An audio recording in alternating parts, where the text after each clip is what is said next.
The city woke each morning under a ceiling of smoke and humming. Cables where factories breathed like tired animals, and the streets shivered with heat. The child moved through this world with quiet focus, small hands blackened by grease, eyes sharp with attention. He lived in a workshop wedged between scrap towers, where engines slept in pieces and broken. Machines waited for mercy. The mechanic who raised him believed everything could be fixed.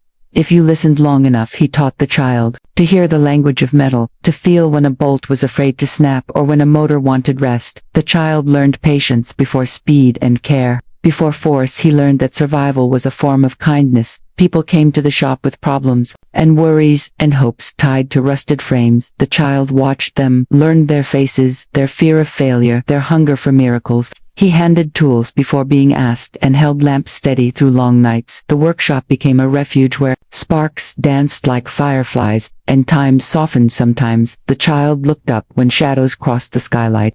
He felt a pull in his chest when the air grew hot. For no reason at night he dreamed of wind and wings, and a voice, like thunder wrapped in warmth. He did not speak of this because the mechanic taught that some truths waited for the right moment beyond the city walls. Rumors traveled faster than trains. They spoke of mountains stirring and ancient rulers waking and fire seen on the horizon. The adults laughed too loudly when these stories surfaced, but their hands trembled. The child listened and felt recognition settle deep within him. One evening, a transformer burst nearby and flames leaped across the street. People screamed and ran. The child did not freeze. He moved with calm, sealing valves, guiding strangers to safety. His skin warmed but never burned. When it was over, they stared at him with awe and fear. The mechanic said nothing that night. He only placed a steady hand on the child's shoulder and looked at him, as if seeing both past and future at once. Above them, the sky glowed faintly red, and something ancient turned its gaze toward the city and toward the child who belonged to fire and repair. The days grew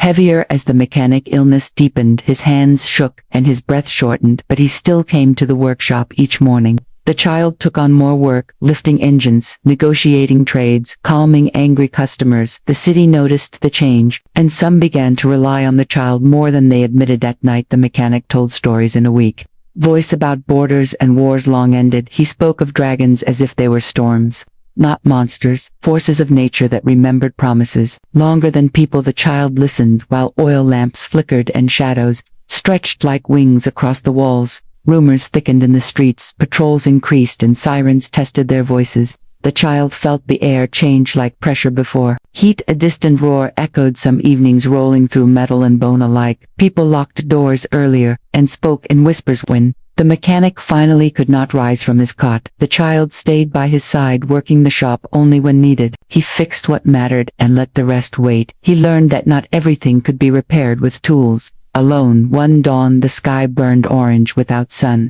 Fire traced the horizon, and alarms screamed. The mechanic took the child's hand and pressed something warm and smooth into his palm. An object hidden for years. He said, "Only remember who you are and why you fix things." Say. Roar returned closer now, and shadows passed low over the city. The child stepped outside, feeling heat wrap around him. Like recognition, he did not know what was coming, only that the world was breaking open, and he would have to move toward it, not away behind him. The workshop stood silent, holding every lesson, every moment of care ahead. The sky waited, alive and watching. The warning sirens failed mid-scream, and the ground shuddered as if the city itself had flinched. At power core beneath the industrial quarter ruptured, and heat surged through tunnels and streets. Metal screamed, glass softened, and fire rushed outward. Hungry and fast people ran without direction, crashing into one another, blinded by smoke. The child moved against the flow, heart steady, eyes clear. He pulled open jammed doors, lifted fallen beams, and led strangers through maintenance paths he had memorized since childhood. The air burned his lungs, yet his skin held firm, warm but unbroken inside. The reactor hall flames twisted like living things, valves failed and pressure climbed. The child climbed through wreckage, listening to the rhythm of the machines. He spoke softly as he worked, hands moving with certainty, turning, sealing, calming. The fire bent around him, reluctant, almost respectful. When the core finally stilled, silence fell heavy, and unreal survivors stared as the child emerged. From smoke, hair, singed clothes, ruined eyes, bright and untouched. No scorch marked his skin, no fear shook his hands. Military units arrived moments later, weapons raised, then lowered, unsure. They questioned witnesses who spoke in frantic voices about a child who walked through fire and fixed the heart of the city. The officers exchanged looks, filled with dread and awe. That night, the child was taken from the workshop, placed in a transport bound for the mountains. He did not resist as engines roared and the city faded. He felt the calling grow stronger, a pulse older than memory high. Above, unseen wings shifted and an ancient queen opened her eyes, sensing the one who had survived the flame. The transport rumbled across broken highways and scorched plains guarded by soldiers who watched the child with caution and curiosity. The farther they traveled, the thinner the air became and the quieter the world felt. Cities vanished, replaced by ruins and long stretches of blackened earth where old battles had burned. The land machines failed often in these regions, shaken by heat and age. Each time the convoy stopped, the child stepped forward without being asked. He repaired engines, sealed coolant lines, and rewired guidance systems. His movements were calm, almost comforting, and even the most hardened soldiers began to trust him. At night, they camped beneath open sky. The child stared into the fire, listening to it to whisper. He dreamed of stone halls and molten light, of scales gleaming like crowns. He woke with the taste of ash and home in his mouth, though he had never been there. As mountains rose before them, shadows passed overhead, vast and silent. Soldiers tightened formation, gripping weapons that felt suddenly small. The child felt no fear, only a pull, like gravity drawing him upward. One evening, the convoy was halted by a landslide triggered by distant wing beats. Panic spread, but the child moved forward, placing his hands on fractured ground, feeling its stress and weight. He guided the soldiers where to step and where to wait until the path opened. Again whispers followed him now, calling him fireborn or omen. The child accepted none of it. He only knew he fixed what was broken, and people stopped being afraid when he did. When the dragon citadel finally came into view, carved into the mountain and glowing from within, the soldiers fell silent. The child stepped down from the transport, heart steady as the gates opened. An ancient heat rolled out to meet him. Like a welcome, the citadel breathed like a living mountain, its walls pulsing with inner fire and ancient mechanisms. The child walked forward alone, now boots echoing against stone that remembered claws and crowns. The heat did not press against him, it settled gentle and familiar. High above, upon a throne of obsidian and gold, the dragon queen stirred. She had ruled through ages of war and silence, her will shaping flame and fate. Yet as the child crossed the threshold, something fractured within her chest, a pull sharp and aching, cut through centuries of certainty. She rose slowly, scales catching the light, eyes narrowing not in threat but in disbelief. The human before her was small, fragile by all reason, yet he carried a resonance that shook the foundations of the hall. The queen felt it in her bones, in her fire, in the memory she had buried to survive.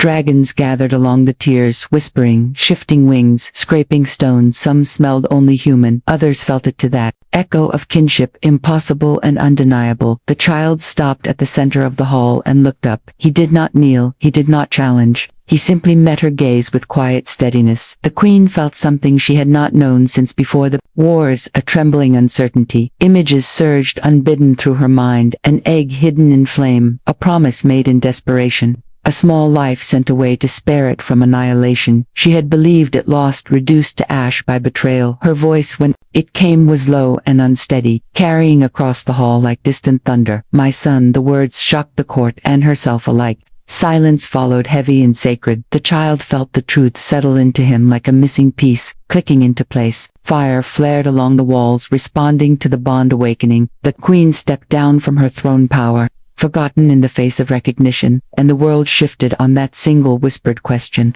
The hall remained still as the dragon queen studied the child with eyes that had seen empires fall. She did not reach for him. Yet her fire shifted, responding to his presence. The ancient court waited, expecting command, judgment, or flame, but none came. Instead, the queen lifted one claw and the stone beneath them rearranged itself, revealing mechanisms older than memory, forges, vents, and conduits. Long neglected, groaned awake dragons had feared these systems, believing them cursed reminders of an age when creation and destruction were one. The queen spoke, declaring trials not of dominance, but of purpose. The child listened without fear. He stepped forward, placing his hands upon the first mechanism, feeling its strain, its imbalance, its exhaustion. He worked slowly, adjusting flow, redirecting pressure, easing the ancient structure back into harmony. Dragons watched in disbelief as the citadel responded. Fire softened, stone hummed, and light steadied. The systems did not resist him. They welcomed his touch. The second trial tested endurance. The child walked through chambers of rising heat, where even dragons rarely lingered. His breath slowed, his steps measured, he repaired fractured channels, guiding flame where it belonged. Allowing the citadel to breathe again with each success, memories returned to the queen, clearer, sharper. She remembered teaching patience, not power to a hatchling. Teaching listening before roaring. She remembered the day war reached the inner sanctum, and the impossible choice she made. The final trial was silence. The child stood with the queen alone before the heart fire, neither speaking, neither moving. Time stretched until the queen felt it, the same rhythm, the same inner flame reflected back at her. She lowered her head until it nearly touched the child, and in that moment she knew blood had shaped him, but choice had forged him. He was not her heir by conquest but by care. When the doors reopened, the court saw not a ruler and a subject, but two beings bound by shared fire and intention. The queen rose and declared the trials complete. The citadel responded with a surge of light and warmth spreading through every chamber. The dragons bowed, not in fear but recognition. The child looked around, understanding that this place, broken by war, had waited for repair, not rule, and the dragon queen understood that the future would be built not through flame alone, but through the hands that knew how to mend what others abandoned. The revelation did not arrive as a single moment, but as a slow unfolding, like fire, learning a new shape.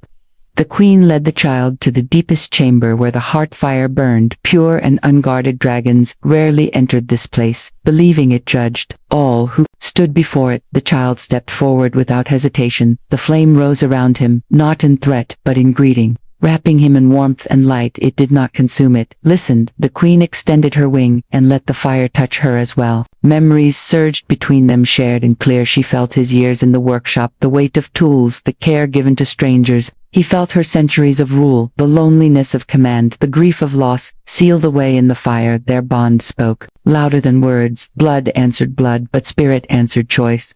The child had been forged by survival and compassion, shaped by a human world that taught him repair instead of dominance. The fire shifted color, deepening and stabilizing the chamber. Itself responded, ancient seals unlocking, revealing inscriptions of a prophecy long dismissed. One born of flame and flesh who would mend what war divided. Voices rose outside the chamber, fear and anger clashing. Some dragons rejected the truth, seeing only a human. Others feared what change would demand of them. The child turned toward the sound, heart steady. He did not ask for a throne. He did not ask for power. He asked to help. The queen stepped beside him, wings spread not in threat but protection. Her decision was clear. The age of isolation would end here. When the chamber doors opened, fire flowed through the halls, carrying the truth. The bond could not be denied, not by tradition, nor fear. The child stood as living proof that worlds did not have to burn to change. They could be rebuilt by those willing to step into the fire and listen. A position came swiftly as word spread through the citadel. Dragons, who had long ruled by fear, demanded the child be removed. Humans who followed old edicts called for separation, citing danger and impossibility. The air thickened with tension as voices rose, wings flared, and claws scraped stone. The child stood calm among the chaos. He did not shout, he did not plead. He moved through the courtiers, soldiers and dragons, repairing broken doors, sealing fractures in the walls, and speaking quietly to those willing to listen. Each small act of care softened suspicion a little more. The queen remained at his side, unwavering. Her scales gleamed in the light of the heart fire. She spoke with authority that carried centuries. Her voice cutting through the tumult, declaring that fear would not govern the citadel, and that protection was now choice, not tradition. Some dragons roared in refusal, others bowed, but the child met each with steady eyes, showing neither anger nor submission, only presence and certainty. Together they moved through the halls, showing that unity was possible. Not through domination but through repair and attention. The child fixed systems neglected for generations. The queen protected him from those who would strike, showing her loyalty above all else. The bond between them became visible in subtle ways. Flames shifted in recognition, stones hummed with life under their steps. Dragons who resisted now felt hesitation, and humans who doubted began to wonder. When the challenge reached its height, the child spoke only once, words simple and clear. I will not abandon you, as you did not abandon me. The queen raised her head, her decision final. The factions could protest, but the citadel had chosen a new path, one where fear did not rule, one where care and courage defined power. Opposition remained, but it could no longer dictate the future. The child and the queen walked together side by side, the citadel alive around them, ready to rebuild, not through fear but through trust. A citadel awoke like a creature stretching after centuries of sleep. Flames pulsed gently through the halls and forges, hummed in rhythm with the child heartbeat. Dragons moved through the corridors, not in suspicion, but in curiosity and cautious respect. The child walked among them, hands still marked with grease and soot, fixing what needed attention and listening to those who would speak. His presence became a bridge connecting worlds that had long feared each other. He repaired engines and mechanisms, but also mended hearts. Teaching patience and care, the queen followed, close, her wings brushing stone and fire alike. She ruled with renewed purpose, not through dominance, but through guidance and protection. Her eyes held both pride and tenderness as she watched the child interact with dragons and humans alike. Out in the mountains, smoke cleared, revealing valleys and rivers. Once forgotten, the realms beyond the citadel began to stir with hope. Traders and travelers came bringing news of rebuilding alliances and cautious peace. The child became a symbol, stories whispered in villages of the human who walked through fire, and the queen who trusted. In time, the child learned the ways of the dragons and the people of the city. He became a mechanic of worlds, understanding both flesh and flame, showing that repair could be as powerful as rule. The queen taught him strategy, patience and memory, while he taught her subtlety, courage and care. Together they oversaw the citadel and the lands beyond, not as ruler and subject, but as partners, bound by choice and bond. Their presence brought stability and wonder. The old age of fear and isolation faded, leaving space for growth and trust. The child stood at the highest balcony, watching the sun rise over mountains and valleys, knowing that the worlds were no longer separate but mended by hands willing to step into the fire and listen.